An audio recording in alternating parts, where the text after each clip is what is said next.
Hey guys, welcome to my channel law form 15। नीचे से लाल button दिख रहा होगा, उसे सब्सक्राइब करना मत भूलना।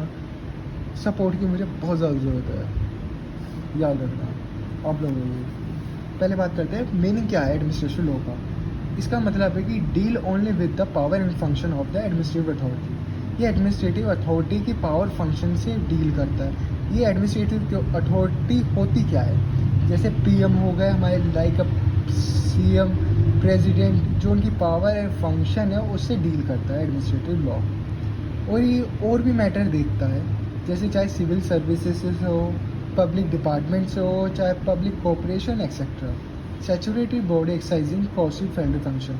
ये सैचुरेटरी बॉडी की तरह कौशी फेडरल फंक्शन भी करता है, जुडिशल फंक्शन भी करता है।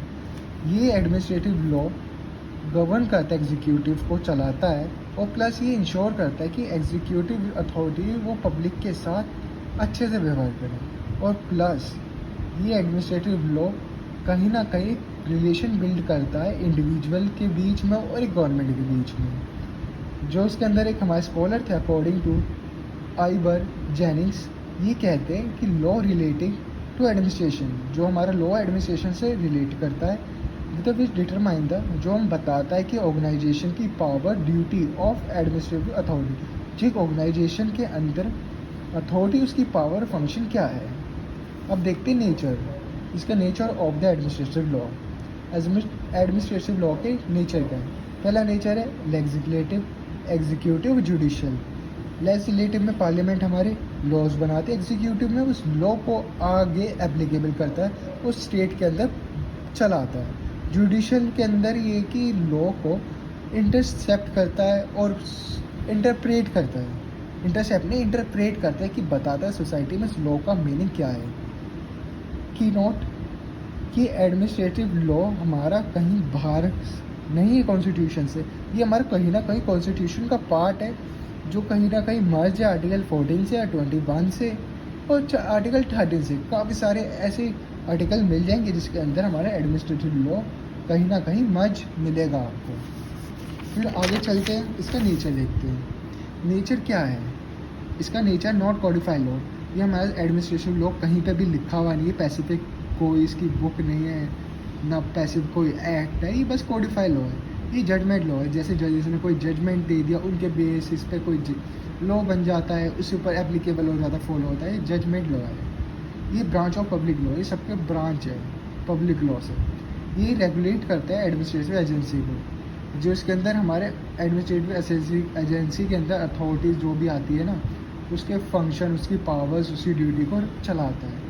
और इसका काम क्या है? रूल बनाना और रूल को एप्लीकेबल करना स्टेट के अंदर। और एक ही बैलेंसिंग ऑफ पावर, ये पावर का बैलेंस बना के रखता है, कि ये नहीं कि पूरे देश में एक को इतनी पावर दे दी कि दूसरे को इतनी कम, तो वो बीच में लड़ाई हो रही है कि एक पे ज़्यादा, एक पे कम, एक किसी पे ज़्यादा आएगी, तो फिर वो सोसाइटी में हार्म करेगी।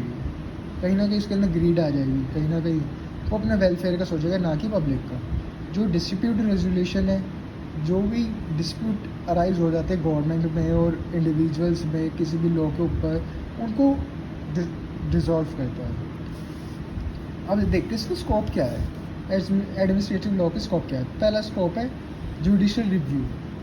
जजमेंट पे दोबारा रिव्यू देखता है, दोबारा ध्यान से देखता है इसमें क्या कमी है, इसमें क्या और अच्छे से इंटरप्रेट करके या इंटरसेक्ट करके कैसे जजमेंट को और सही बना सकते हैं। और प्लस सेकंड है अकाउंटेबिलिटी एंड ट्रांसपेरेंसी। अकाउंटेबिलिटी, जो भी लॉ गवर्नमेंट अथॉरिटी ला रही है, उसका पहले पब्लिक को बताना कि क्यों ला रही है, क्या रीज़न है, और जिस तरीके से ला रही है वो तरीका उनका ट्रांसपेरेंसी होना चाहिए, बिल्कुल साफ़ होना चाहिए कि पब्लिक के सामने। ये कि नहीं वो बोलिए कि लॉ आपके वेलफेयर के लिए, कुछ 2-3 पॉइंट ऐसे जो आपको हार्म करेंगे कहीं ना कहीं फ्यूचर में। तो सीधा इसका मतलब, इसका स्कोप ये है कि इस चीज़ को अकाउंटेबिलिटीज आपके सामने रखा जाए, क्यों ला रही है, प्लस जो इसके अंदर चीज़ें वो साफ साफ आपको बताई जाए। थर्ड है रेमेडीज़। अगर एडमिनिस्ट्रेशन के अंदर रूल इसके अंदर है कि कोई भी इंडिविजुअल के राइट किसी भी पब्लिक अथॉरिटी से या एडमिनिस्ट्रेटिव अथॉरिटी हर्ट करती है, ब्रीच करती है, तो उसके अंदर रेडमीज दे रखी है जिससे वो अपने राइट को क्लेम कर सकते हैं या उसकी जगह प्रोटेक्शन मांग सके या उसकी जगह रिलीफ मांग सके, जैसे आर्टिकल 32, आर्टिकल 226। और ये हमारा एडमिनिस्ट्रेटिव प्रोसीजर भी बताती है कैसे एडमिनिस्ट्रेटिव अथॉरिटी कैसे काम करेगी, कैसे सेलेक्ट होगी, कैसे उसकी ड्यूटी है, क्या उसके फंक्शन है, किस तरीके से काम करेगी। फिर इसके अंदर आ जाते हैं इसका पार्ट रूल ऑफ लॉ, इसका दूसरा पार्ट है एडमिनिस्ट्रेटिव लॉ का। इसका मतलब क्या है, रूल ऑफ लॉ आया कहाँ से? ये rule of law French word से ड्राइव होता है जिसका मीनिंग है लॉ प्रिंसिपी डी लीगलाइट। इसका मतलब है कि गवर्नमेंट जो बेस है रूल ऑफ लॉ के ऊपर बेस है और जस्टिस पे, ये काम करेगी डिक्टेटरशिप से बाहर जाके, ये कि नहीं डिक्टेटरशिप पे ही चलती रहेगी। जो हमारा रूल ऑफ लॉ है बेसिक प्रिंसिपल है ऑफ द इंग्लिश कॉन्स्टिट्यूशन। ये जो रूल ऑफ लॉ है एक बेसिक प्रिंसिपल है इंग्लिश कॉन्स्टिट्यूशन का। ये जो डॉक्ट्रिन है इस रूल ऑफ लॉ का, ये कई देशों ने अडॉप्ट कर रखा है, जैसे कि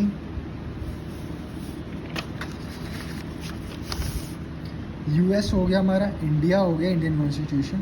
जो हमारा एंटायर बेस है एडमिनिस्ट्रेशन का, वो जो उसका बेस क्या है, doctrine of law, rule of law, इसका बेस है ये। अब जान लेते हैं meaning of rule of law, इसका मतलब क्या है। जब से मैं बोल रहा हूँ डॉक्ट्रिन ऑफ लॉ पूरा बेस है, ये है क्या?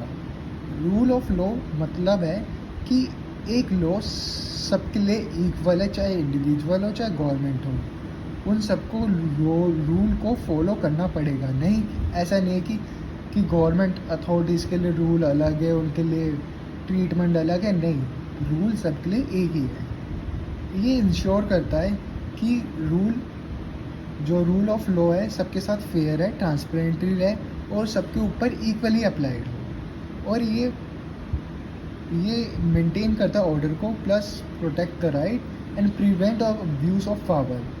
ये जो एडमिनिस्ट्रेटिव अथॉरिटी है, जो उनके पावर जो मिसयूज़ करते हैं, तो उनको अब्यूज़ ना करने देने के लिए भी काम करता है according to rule of law.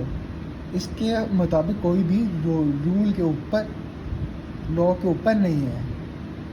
फिर इसके अंदर रूल ऑफ लॉ के एक इसके अंदर हमारे जूरिस्ट थे डाइसी, इनका कहना था कि रूल ऑफ लॉ के 3 पार्ट है, supremacy of law, equality before law और predominance of law, predominance of legal spirits. पहले बात करते हैं सुप्रीमेसी ऑफ लॉ है क्या। सुप्रीमेसी लॉ ये कहते हैं कि rule just absolute primacy and predominance of regular law. जो हमारा लॉ है सुप्रीम है, प्रीडोमिनेंस है और ये अपोज है, उसके उल्टा है। ये इन्फ्लुएंस नहीं होने देता आर्बिट्री पावर का और वाइडर डिस्क्रिशन पावर का। आर्बिट्री पावर जैसे गवर्नमेंट की कोई भी ऐसी पावर, जैसे किसी भी चीज़ में अपना फेवर कर लेना या दूसरे का अनफेयर कर देना या अपनी पावर से एक्सक्लूड जाके बाहर जाके काम कर देना, उसको हटा के ये काम करता है rule of law. It's include the existence of the arbitration, the prerogative, even the wider discretion authority on the part of the government. ये इन सब चीज़ों को हटा देता है, डिस्क्रिशन को, और जो इनकी अपनी पावर से जाके बाहर काम करना, ये सब गवर्नमेंट से हटा देता है। ये एक गवर्नमेंट का पार्ट होता है कि जो अपनी पावर से जाके काम करना, डिस्क्रिशन करना, इन सब चीज़ों को हटा देता है। इसका सिंपल बेसिक फंडा है, रूल ऑफ लॉ सबके ऊपर rule of law equally applicable होगा, ना कि किसी पे कम किसी पे ज़्यादा। तो हम इसके ऊपर चलते हैं, दूसरा पॉइंट क्या है इसका कहने, सुप्रीमेसी ऑफ लॉ का कहने का मतलब ये है कि किसी को भी खामा खा के पनिशमेंट नहीं दी जाएगी जब तक वो लॉ का ब्रीच ना कर दे, जब तक जो भी कॉन्स्टिट्यूशन का लॉ दे रखा उसे तोड़े ना, ऐसा कोई काम ना करे जो लॉ को इफेक्ट कर रहा हो, उससे जाके कोई भी बाहर जाके उसे पनिशमेंट नहीं दे सकता जब तक वो उस रूल ऑफ लॉ का उल्लंघन ना कर रहा हो। जैसे एग्जांपल दे रखा है, it can not punish citizen for disagree their opinion of thought of the work of the government. कोई भी इंडिविजुअल है जो डिसएग्री कर रहा है गवर्नमेंट के थॉट से, उनके काम से, कि गवर्नमेंट नहीं, चाहे गवर्नमेंट के मन में आया तो उसे पनिशमेंट दे दी, ऐसा नहीं है कि गवर्नमेंट ऐसा काम नहीं कर सकती। जब तक वो कॉन्स्टिट्यूशन में ना दे रखा हो, ना उस लॉ के अंदर दे रखा हो, जब तक वो उस लॉ का अवमानना नहीं करेगा तब तक उसे कोई पनिशमेंट नहीं है। इसका बेसिक फंडामेंटल राइट है जो वो अपना परफॉर्म कर रहा है, कि गवर्नमेंट की जो बात नहीं पसंद आए, जो उसे डिसएग्री कर रहा है, उसके काम को नकार रहा है, जो उसे पसंद नहीं आ रहा, तो इक्वलिटी बिफोर लॉ।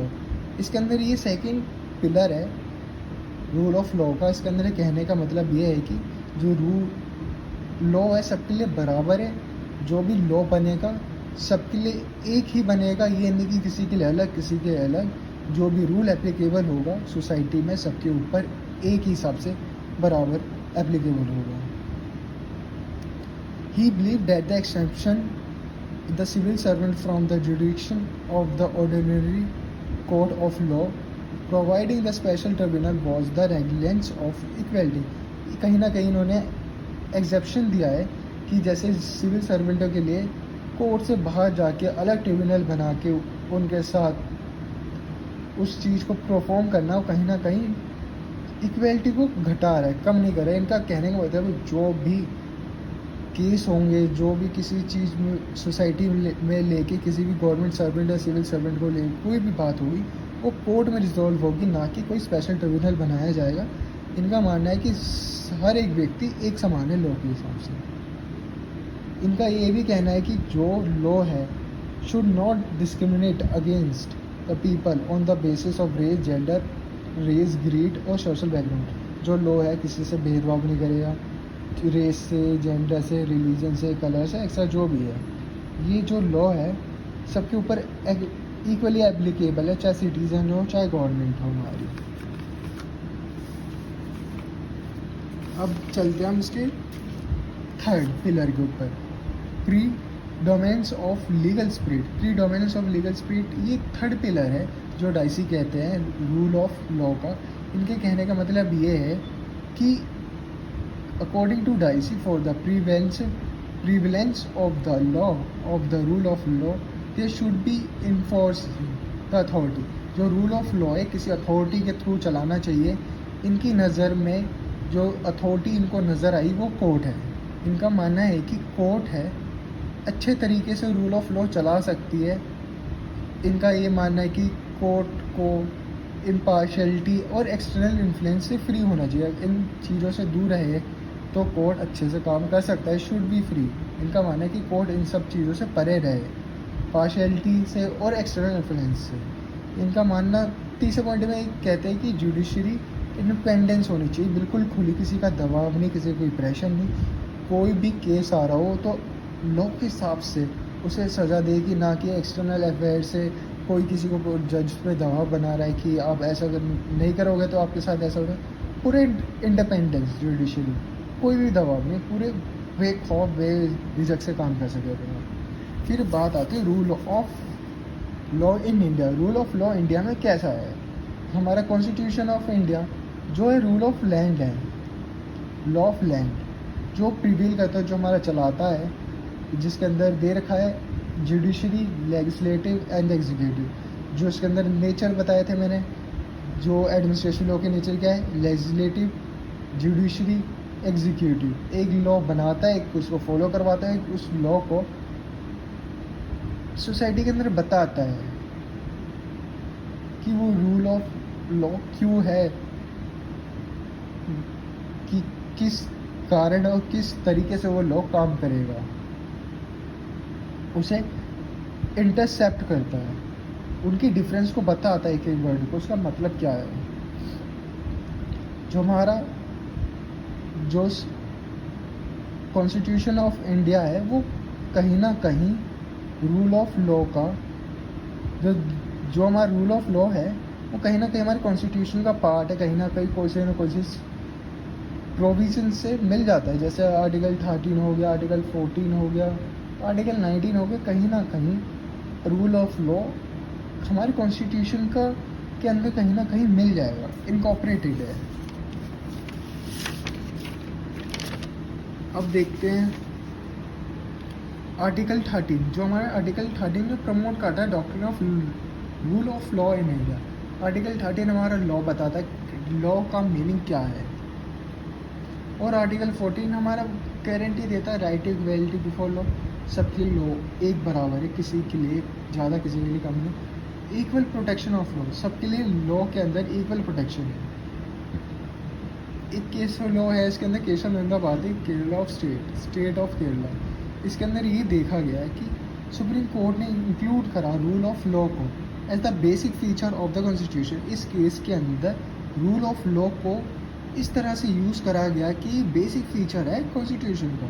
फिर Maneka Gandhi versus union of India, इस केस के अंदर ये देखा है, सुप्रीम कोर्ट ने ऑब्जर्व करा कि आर्टिकल 14 का मेनका गांधी कहीं ना कहीं वायलेट हो रहा है कि स्टेट अपनी पावर से बाहर जाके इंटरफेयर कर रही है, उनके फंडामेंटल राइट्स से उन्हें परेशान कर रही है। तो कोर्ट ने ये देखा कि जो भी इनकी प्रोसीडिंग है फेयर चले, इक्वलिटी के साथ चले, जो भी इसके अंदर डिसीजन आता है वो फेयर आए, ना कि किसी के एक्सटर्नल अफेयर के कारण जो भी डिसीजन आए कि किसी ऊपर इफेक्ट करे, जो भी ट्रीटमेंट हो, जो भी जजमेंट आए वो सब फेयर है। ये कि ना कि किसी के लिए फेयर कर, किसी के लिए आप वो कर रहे हो, क्या कहते हैं, बढ़ावा नहीं, यूके क्या वह बने हैं,